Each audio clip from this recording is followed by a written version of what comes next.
절대 화내지 마라. 대신 이렇게 하면 이긴다. 그대들은 무시당했다고 느낀 순간 어떻게 하였는가? 참았는가? 아니면 그 자리에서 말을 쏟아냈는가? 나는 유배지에서 오랜 세월을 보내며 수많은 사람을 보았다. 억울한 말을 들은 자가 화를 내면 주변은 그를 위해 편을 들지 않았다. 오히려 화를 낸 그 사람을 먼저 불편해했다. 싸움에서 이기는 자는 목소리가 큰 자가 아니었다. 끝까지 흔들리지 않는 자였다. 오늘은 화를 내지 않으면서도 관계의 균형을 조용히 뒤집는 태도에 대해 이야기하려 한다. 사람은 억울하면 화를 낸다. 그것은 틀린 반응이 아니다. 나도 유배지로 끌려가던 날 가슴 속에 불덩이가 있었다. 억울하지 않은 척할 수 없었다. 분하지 않은 척할 수도 없었다. 그러나 나는 그 불덩이를 밖으로 꺼내지 않았다. 꺼내지 않은 것이 아니라 꺼낼 수가 없었다. 유배지에서 화를 내는 것은 스스로 더 깊은 구덩이를 파는 일이었기 때문이다. 나는 그곳에서 많은 사람을 보았다. 억울한 처지에 놓인 사람이 나만이 아니었다. 누군가는 매일 분을 참지 못하고 터뜨렸다. 말을 쏟아내고 목소리를 높이고 자신이 얼마나 부당한 대우를 받고 있는지를 알리려 했다. 그러나 그 사람을 보는 주변의 눈은 차가웠다. 편을 들어주는 자가 없었다.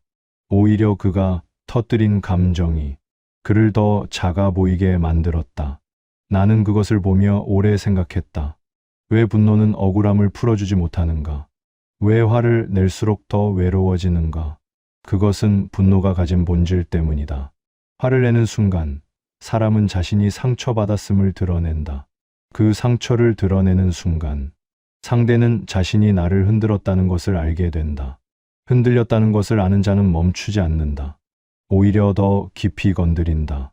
분노는 나를 지키려는 반응이지만 실제로는 내가 어디에서 흔들리는지를 상대에게 알려주는 신호가 된다.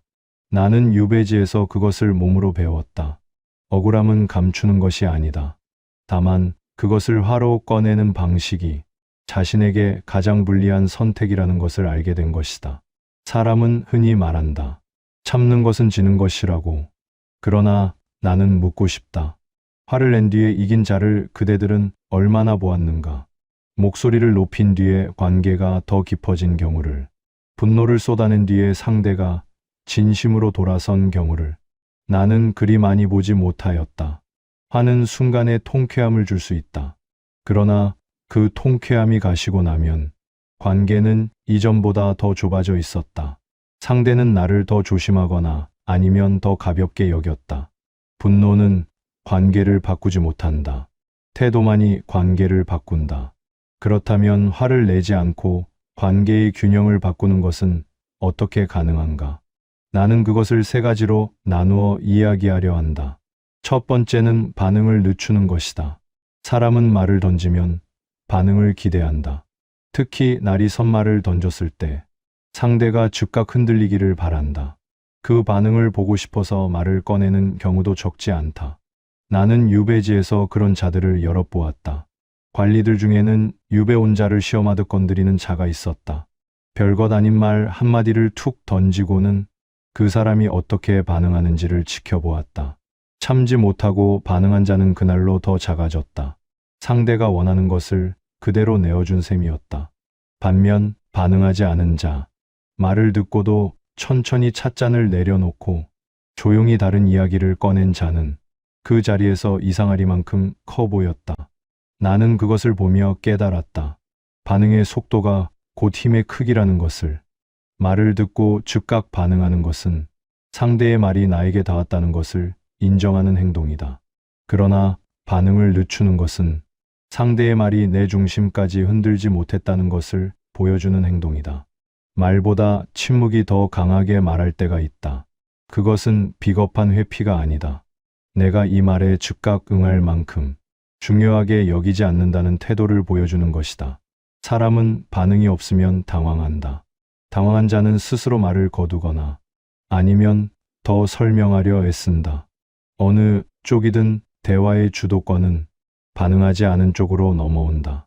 나는 유배지에서 이것을 익혔다. 억울한 말을 들었을 때 바로 대꾸하지 않는 것. 그 침묵이 때로는 어떤 말보다 더 분명하게 나의 무게를 전했다. 반응을 늦춘다는 것은 화를 참는 것과 다르다. 화를 참는 것은 속에 불을 쌓는 일이다. 반응을 늦추는 것은 그 불이 나를 다스리기 전에 내가 먼저 나를 다스리는 일이다. 그대들이 다음에 날 선말을 듣거든 바로 말을 꺼내지 말라. 한번 숨을 고르고 찻잔을 들거나 아니면 그저 잠시 먼 곳을 바라보라. 그 짧은 시간이 대화의 흐름을 조용히 바꾸어 놓는다. 두 번째는 해명하지 않는 것이다. 사람은 억울한 말을 들으면 설명하려 한다. 나는 그런 사람이 아니라고, 그 말은 사실이 아니라고 자신을 변호하려 입을 연다. 그 마음은 충분히 이해한다. 억울함을 그냥 두는 것이 인정하는 것처럼 느껴지기 때문이다. 그러나 나는 유배지에서 보았다. 해명하는 자일수록 더 깊이 의심받는다는 것을. 나 역시 처음에는 그러하였다. 나를 몰아세우는 말 앞에서 내가 얼마나 억울한지를 설명하려 하였다. 그러나 말을 꺼낼수록 상대는 내 말을 듣는 것이 아니라 내가 얼마나 흔들리는지를 보고 있었다.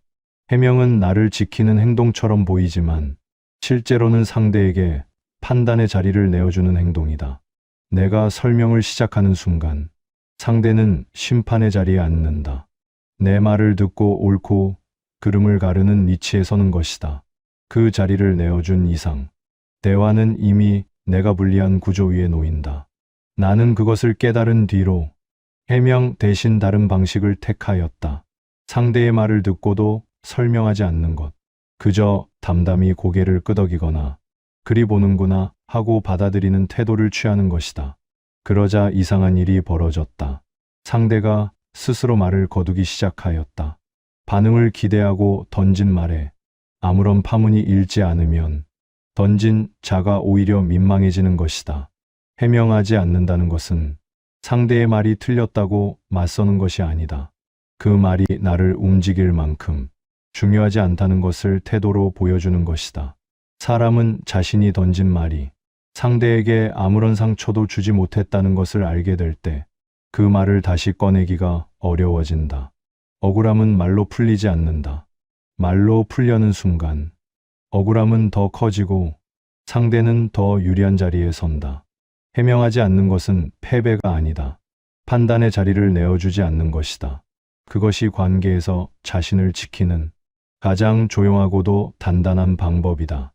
세 번째는 질문으로 돌리는 것이다. 반응을 늦추고 해명하지 않는 것. 그것만으로도 대화의 흐름은 달라진다. 그러나 거기서 한 걸음 더 나아가는 방법이 있다. 상대의 말을 그대로 받아 질문으로 돌려보내는 것이다. 나는 유배지에서 이것을 처음 보았을 때 그 단순함에 놀랐다. 한 선비가 있었다. 그는 말이 많은 자가 아니었다. 그러나 누군가 그를 몰아세우는 말을 꺼내면 그는 화를 내지도 설명하지도 않았다. 그저 조용히 물었다. 그 말은 어디서 들으셨는가? 그리 생각하시는 까닭이 무엇인가? 그 질문을 받은 상대는 말문이 막혔다. 공격하려던 자가 갑자기 대답해야 하는 자리에 서게 된 것이다. 나는 그것을 보며 오래 생각하였다. 질문은 단순한 물음이 아니었다. 대화의 구조를 바꾸는 도구였다. 사람이 날 선말을 던질 때 그 말은 상대를 흔들기 위한 것이다. 흔들림을 확인하고 싶은 것이다. 그런데 흔들리는 대신 질문을 돌려받으면 상대는 자신이 왜 그 말을 했는지를 스스로 설명해야 하는 처지가 된다. 설명하는 자는 방어하는 자다. 방어하는 자는 이미 수세에 놓인 것이다. 질문은 감정을 걷어낸다. 화를 내면 감정이 앞서고 감정이 앞서면 말은 뒤엉킨다. 그러나 질문을 던지는 순간 대화는 감정의 싸움이 아니라 이유를 따지는 구조로 바뀐다. 감정으로 싸우면 지치고 구조로 싸우면 냉정해진다. 냉정한 쪽이 대화에서 유리하다. 나는 유배지에서 이 방법을 직접 써보았다. 나를 몰아세우는 말을 들었을 때 억울함을 설명하는 대신 그리 보시는 근거가 무엇인가 라고 물었다. 상대는 대답하지 못하거나 아니면 말을 누그러뜨렸다. 근거 없이 던진 말은 질문 앞에서 스스로 힘을 잃는다. 그러나 질문에도 방식이 있다. 몰아붙이는 질문은 또 다른 싸움이 된다. 그 말이 맞는가? 증거가 있는가와 같은 질문은 상대를 압박하는 것처럼 들린다. 좋은 질문은 부드럽되 날카롭다. 그리 생각하시는 까닭이 있는가? 그 말씀은 어떤 뜻으로 하시는 것인가? 이런 질문은 공격처럼 들리지 않는다. 그러나 상대로 하여금 자신이 한 말을 다시 돌아보게 만든다. 스스로 돌아보는 자는 이미 한 발 물러선 것이다. 질문을 잘 쓰는 자는 말싸움을 하지 않고도 대화의 흐름을 자기 쪽으로 가져온다. 그것이 화내지 않고 이기는 가장 능숙한 방법이다. 반응을 늦추고 해명하지 않고 질문으로 돌리는 것. 이 세 가지는 각각 따로 쓸 수도 있고 순서대로 이어 쓸 수도 있다. 그러나 셋 모두 하나의 방향을 가리키고 있다. 감정이 아닌 태도로 관계를 다루는 것이다. 화내지 않는다는 것을 사람들은 흔히 참는 것이라 여긴다. 속으로는 끓어오르면서 겉으로만 잠잠한 척하는 것. 그것이 화내지 않는 것이라고 생각한다. 그러나 나는 그것을 참는 것이라 부르지 않는다. 참는 것은 오래가지 못한다. 쌓인 것은 반드시 터지고 터지는 순간은 언제나 가장 나쁜 때에 찾아온다. 내가 말하는 화내지 않는 것은 속을 누르는 것이 아니다. 중심을 잡는 것이다. 중심을 잡는다는 것은 상대의 말이 나를 정의하도록 두지 않는 것이다. 사람은 날 선말을 들으면 그 말이 옳은지 그른지를 따지기 전에 먼저 그 말에 반응한다. 반응하는 순간 상대의 말은 이미 나에게 힘을 얻은 것이다. 그러나 중심이 잡힌 자는 다르다. 상대의 말을 듣되 그 말이 자신을 규정하도록 두지 않는다. 들었으나 흔들리지 않는다. 흔들리지 않으니 반응하지 않아도 된다. 나는 유배지에서 이것을 익히는데 오랜 시간이 걸렸다. 처음에는 억울한 말을 들을 때마다 그것이 옳지 않다는 것을 알리고 싶었다. 내가 그런 사람이 아니라는 것을, 그 말이 틀렸다는 것을 말하고 싶었다. 그러나 그럴수록 나는 더 지쳤다. 상대의 말 하나하나에 반응하는 것은 상대가 던지는 것을 계속 받아내는 일이었다. 받아내는 자는 지치고 던지는 자는 지치지 않는다. 나는 그때 깨달았다. 받아내는 것을 멈추는 것이 싸움에서 벗어나는 방법이라는 것을. 중심을 잡는다는 것은 상대의 말을 무시하는 것이 아니다. 그 말이 나를 움직일 이유가 있는지를 스스로 먼저 묻는 것이다. 이유가 없다면 반응하지 않아도 된다. 이유가 있다면 감정이 아니라 생각으로 대응하면 된다. 감정으로 대응하면 싸움이 되고 생각으로 대응하면 대화가 된다.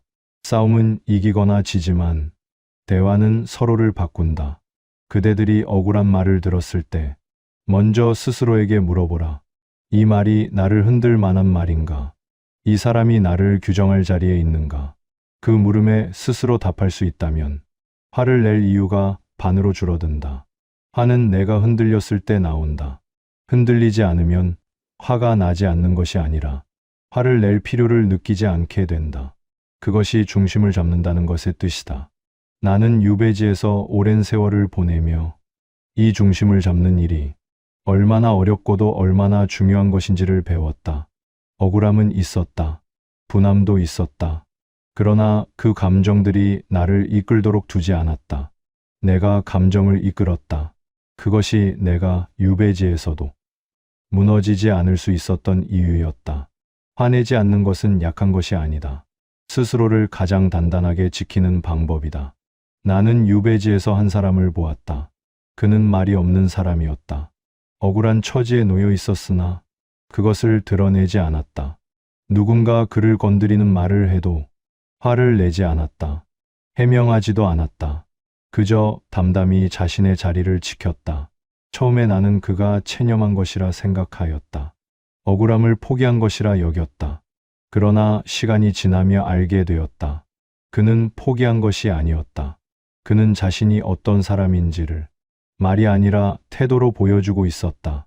사람들은 서서히 그를 달리 보기 시작하였다. 아무도 그에게 함부로 말을 건네지 않았다. 그가 목소리를 높인 적이 없었는데도, 그가 자신을 변호한 적이 없었는데도 사람들은 그를 함부로 대하지 못하였다. 나는 그것을 보며 오래 생각하였다. 사람을 지키는 것은 무엇인가? 관계에서 자신의 자리를 잃지 않게 하는 것은 무엇인가? 그것은 말이 아니었다. 태도였다. 말은 그 순간이 지나면 흩어진다. 그러나 태도는 남는다. 그 사람이 자리를 떠난 뒤에도, 오랜 시간이 흐른 뒤에도 사람들의 마음속에 남아 그 사람을 설명한다. 나는 평생을 살며 깨달았다. 화를 잘 내는 사람이 두려움을 주는 것은 사실이다. 그러나 그 두려움은 오래가지 않는다. 화가 잦아들면 사람들은 그를 피하거나 아니면 더 이상 두려워하지 않게 된다. 반면 한 번도 화를 내지 않았으나 아무도 함부로 대하지 못하는 사람이 있다. 그 사람이 주는 것은 두려움이 아니다. 무게다. 무게는 목소리로 만들어지지 않는다.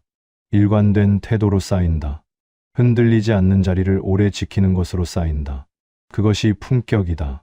품격은 타고나는 것이 아니다.